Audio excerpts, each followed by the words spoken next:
Bonsoir. Bonsoir. On commence par la politique et on a un différent, vous et moi, Natacha Polony. Moi, j'adore les sondages, surtout en année présidentielle. On va avoir toutes ces courbes qui vont se croiser, ces tendances.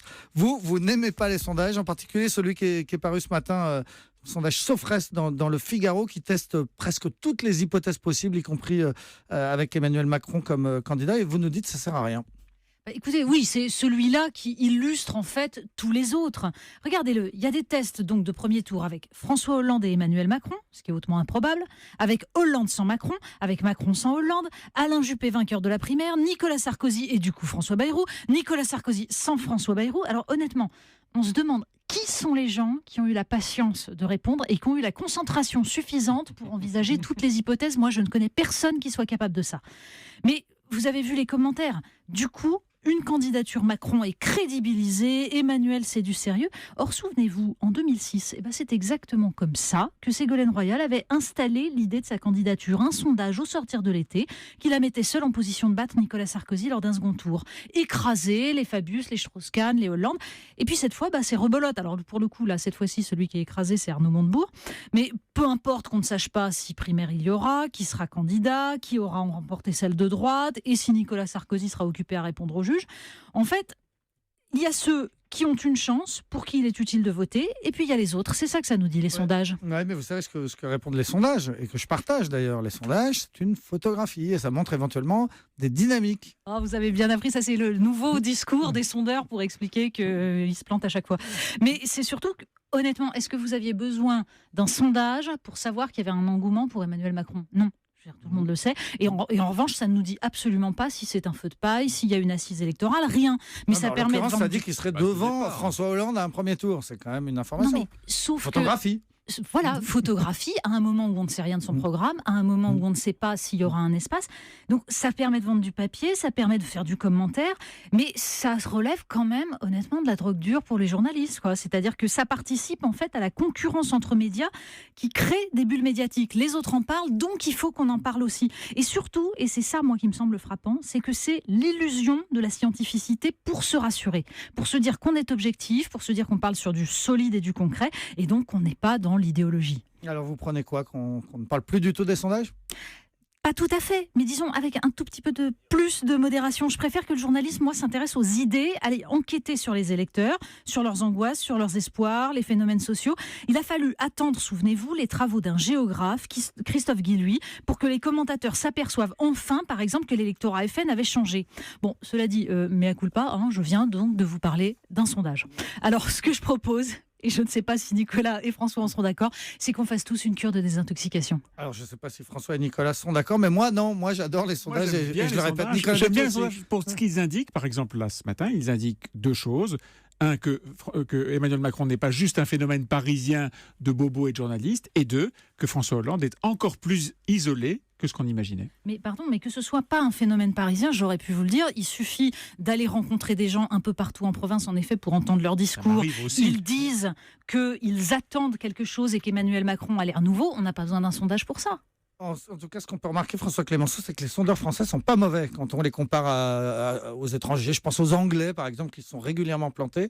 Chez nous, généralement, la présidentielle, on voit le résultat. Près, oui, mais en même temps, c'est vrai que si on compare aux États-Unis, je veux dire, il y a un gap parce que les États-Unis, c'est un immense pays et il y a à une élection présidentielle, 60% de votants maximum. Donc c'est beaucoup plus compliqué de faire des échantillons, et surtout au niveau national, quand on sait que c'est une élection qui se joue État par État, faut-il le rappeler. Bon, Natacha Polony, je vous présenterai Thibaut de Barberac, qui est le rédacteur en chef de la matinale d'Europe 1, qui pense exactement comme vous. Il déteste les sondages, il passe son temps à collectionner les exemples en France et à l'étranger où les sondeurs se sont plantés. On fera un club. Voilà, moi je collectionne du coup les cas où ils ont raison pour lui montrer que... Cela dit, j'aimerais bien rencontrer des familles où la question n'a jamais été posée de savoir pour qui on allait voter, pour une primaire ou pour qui on voterait éventuellement au premier ou au second tour. Bon, Nicolas Bétou, on parle maintenant d'un pays, un drôle de pays, à qui on vient de proposer de toucher 13 milliards d'euros, c'est pas rien, mais ce pays n'en veut pas. Et oui, vous imaginez un peu la scène. Le Premier ministre de ce pays européen reçoit un coup de fil de Bruxelles et entend un commissaire lui annoncer, voilà, nous allons vous permettre de faire rentrer 13 milliards d'euros dans vos caisses. Et au lieu de dire merci, eh bien non, le Premier ministre dit non, on n'en veut pas, on ne veut pas, surtout pas de votre argent. Évidemment, c'est inconcevable.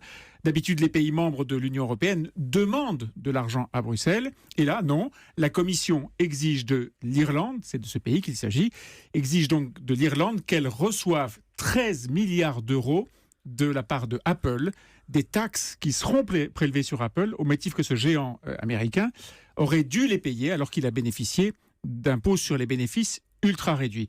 À l'échelle de la France, pour bien comprendre de quoi il s'agit, c'est comme si on nous proposait un chèque de 65 milliards d'euros, presque une année d'impôt sur le revenu.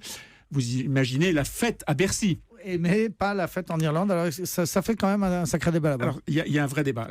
D'abord, la majorité et l'opposition disent à Bruxelles, on ne veut pas de cet argent. Et on ne veut pas de cet argent parce que si on augmente l'impôt sur les sociétés, nos sièges sociaux vont fuir le pays. Or, c'est une manne fantastique. Et c'est un pays où le chômage a diminué d'un tiers en 5 ans. C'est exactement l'inverse de ce qui se passe en France, notez-le. Mais c'est vrai, il y a une partie de l'opinion publique qui proteste en soulignant que ces entreprises, Apple, mais aussi Google, ce qu'on appelle les GAFA, vous savez, ces entreprises américaines qui débordent de cash, eh bien, il n'y a aucune raison de leur faire des traitements de faveur. Et cette affaire a pris un tel tour, une telle ampleur, que le Parlement a été convoqué en urgence, là, aujourd'hui, et est en train d'en débattre cet après-midi même. Alors, les Irlandais ont envie de dire « no, thank you », mais est-ce qu'ils ont le choix ? Ils n'ont pas vraiment le choix. Dublin va faire probablement un recours à Bruxelles pour faire annuler ces 13 milliards. Encore une fois, il faut imaginer ce que ça veut dire. Nous ne voulons pas de ces 13 milliards. Des patrons emblématiques comme celui de Ryanair disent à Bruxelles d'aller, je cite, d'aller se faire foutre. Mais la Commission, probablement, ne bougera pas. Et c'est très bien. C'est un pur message à tous ceux qui accusent Bruxelles d'imposer une Europe ultralibérale. Un pays ne peut pas édicter tout seul des règles fiscales ad hoc qui pulvérisent les conditions de la concurrence. Apple avait un taux d'impôt de 1%. C'est incroyable, alors que le taux de prélèvement sur les autres entreprises est de 12,5%, ce qui est déjà très bas. Je vous rappelle que la France est entre 33 et 28% pour l'impôt sur les sociétés. Ce que dit Bruxelles, c'est oui à la concurrence fiscale, c'est bien de pousser les États à être bien gérés, à ne pas trop prélever d'impôts. Oui à la concurrence fiscale dès lors qu'elle est encadrée, dans certaines limites, qu'elle est régulée, qu'elle est transparente. C'est oui au libéralisme, non à l'ultralibéralisme. Natacha ? D'autant plus que les études montrent que la situation financière des Irlandais ne s'est pas du tout améliorée. En fait, ce sont des artifices comptables qui donnent l'impression que le pays s'enrichit, mais c'est quelque chose de purement virtuel. Concrètement, les Irlandais, eux, ne vont pas tellement mieux, ils ne touchent pas cette manne. Et on peut se dire qu'il était temps que Bruxelles réagisse. Peut-être qu'il a fallu le Brexit, 2-3 énervements pour qu'on comprenne enfin qu'il fallait réguler tout ça. François Clémenceau, après l'Irlande, on part maintenant à Londres, puisqu'une importante réunion a eu lieu aujourd'hui. L'opposition syrienne s'est réunie dans la capitale britannique pour essayer de se mettre d'accord pour un plan de paix. Est-ce qu'il faut croire à ce plan ? Eh bien, pour vous illustrer à quel point le conflit en Syrie, je le rappelle, plus de 300 000 morts, 5 millions de réfugiés déplacés, à quel point ce conflit a fait vraiment a affaibli cette opposition syrienne qui se réunit à Londres avec tous ses alliés européens et arabes. Eh bien, regardez le plan qu'il propose aujourd'hui, le plan de paix qu'il propose. C'est un plan qui est très différent de celui qu'on a connu à Genève en 2012 et en 2013. À l'époque, pour faire court, on disait il faudrait que Bachar al-Assad s'en aille et après on peut négocier et puis plus tard faire des élections. Aujourd'hui, on voit que dans la foulée, en 2014, l'intervention russe a complètement modifié cette donne politique, cette donne de la négociation. Et donc aujourd'hui, l'opposition syrienne propose d'abord un cessez-le-feu, 6 mois pour faire revenir les réfugiés, puis ensuite 18 mois pour pouvoir commencer à négocier avec certains cadres du régime et le reste de l'opposition.